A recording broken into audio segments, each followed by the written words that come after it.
Hello. More than likely, we were able to complete at least part of this worksheet in class. So our worksheet today is on solving one-step equations, and we're using addition and subtraction. Later on this week, we're going to start involving multiplication and division. So let's look forward. Solve the following equations. We're going to first make a wall over the equal sign. So that's going to be our first step, is to make that wall. Then use the inverse or opposite operation or opposite integer to isolate the variable.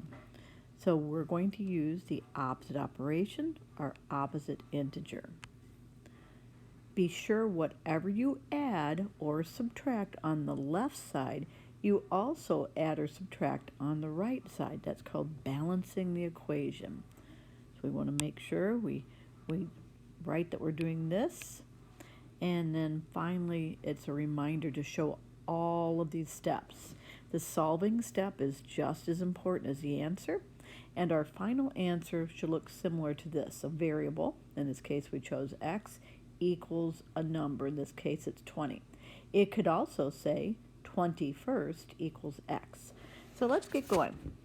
We're going to build our wall over the equal sign as requested, and next I'm going to look at what is being done to the variable, a plus 9. We're adding 9 to the variable, so we're going to do the opposite. We're going to take away 9. You can look at this as a positive 9, and we're going to attach or add a negative 9. So if it helps, it's more helpful for you to acknowledge that that's an integer instead of an operation. That's fine. What happens is this zeroes out. They undo each other, but this leaves the a isolated by itself. We're going to drop down the equal sign, and it's okay if it's still on the wall. And then the real math occurs here. 13 minus 9 would be 4. And this is our solution. I'd like you to try number 2 and 3. And for right now, for this video's intention, I'm going to go on to 4 and 7, and then you can check back and look at the answers for the rest on this front page that we didn't complete. So let's go on to number 4. This equation says x minus 8 equals 15. So we want to look at what we always start on the side where the variable is x minus 8. So we want to undo minus 8. So we're going to start by building our wall. We're going to do the opposite of minus 8. We're going to add 8. Again, you can look at this like it's a negative 8 and a positive 8, but we have to do the same thing on both sides of the equation, of the equal sign. So this zeroes out. Some teachers prefer to just cross it out, and that leaves x, and 15 plus 8 is 23. If I'm in a situation where I'm not comfortable about my answer, I'm really not sure I have the right answer, this is how we show a check. We go ahead and we choose the answer, x equals 23. So I'm going to replace x with 23 in the original equation. The next part of the original equation says minus 8, so I'm going to copy that down. And the other side of the original equation says this should equal 15. This is how we do a check. If this is true, if 23 minus 8 equals 15, that's how I know that this is the right answer, and it does. So I'm not going to ask you to do a check all the time. However, that's a great way for you to realize whether your answer is correct. So let's move on to the final problem that we're going to do together. Number 7 says x plus 3 equals negative 60. Oh, this time I have a negative on the right side.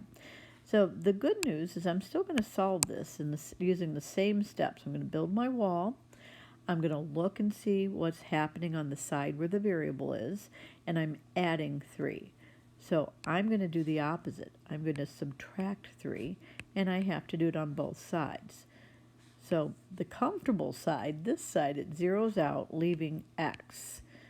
Now, this sometimes can be a little bit difficult. You can either think of this being negative 60 minus 3, and you can use your calculator, or you can look at this as negative 60 And you can look at this as it's -3. So we're putting them together, we're combining them. So whichever way helps you realize that this is -63. So the answer is -63. I would definitely check this particular problem. I would start, this is my answer. I think it's -63. So where the x is in the original problem, I'm going to replace with -63 because I think that's what x is. The original problem says I'm supposed to add 3. And then on the original problem, I should get -60. So if you put -63 plus 3 in your calculator or do it by hand, it is indeed -60. So I now am confident x equals -63. I'd like you to try the rest of the problems on this page, and you can pause the video at any point to double check your answers. Would you please go back up now to number 2 and 3? Please complete number 2 and number 3 and then pause this video and check back for the answers.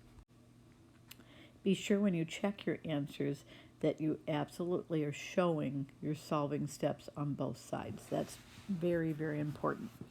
Please move on. If you need to make corrections, go ahead and make corrections. Otherwise, let's move on to 5 and 6. You may have noticed that number 5 has a star. So this one, when we do it, might be a little bit tricky. Please pause the video and try it yourself. All right, number 5 was a little bit tricky. The solving step was not unusual. We saw plus 22, so we subtracted 22. Or you can look at it like -22 and -22. This is where it got a little bit tricky on the right side. We have 7 minus 22, which looks awkward. But if we rewrite it as 7 plus -2, maybe that's a little bit more comfortable. And that leads us to d equals -15. So oftentimes when I'm unclear or unsure I have the right answer, I show a check. D we think is -15, so we replaced it in the original equation. The rest of the original said plus 22 equals 7, so we drop that down, and that is indeed true. -15 plus 22 is positive 7, so we're good. And number 6 is y equals 13.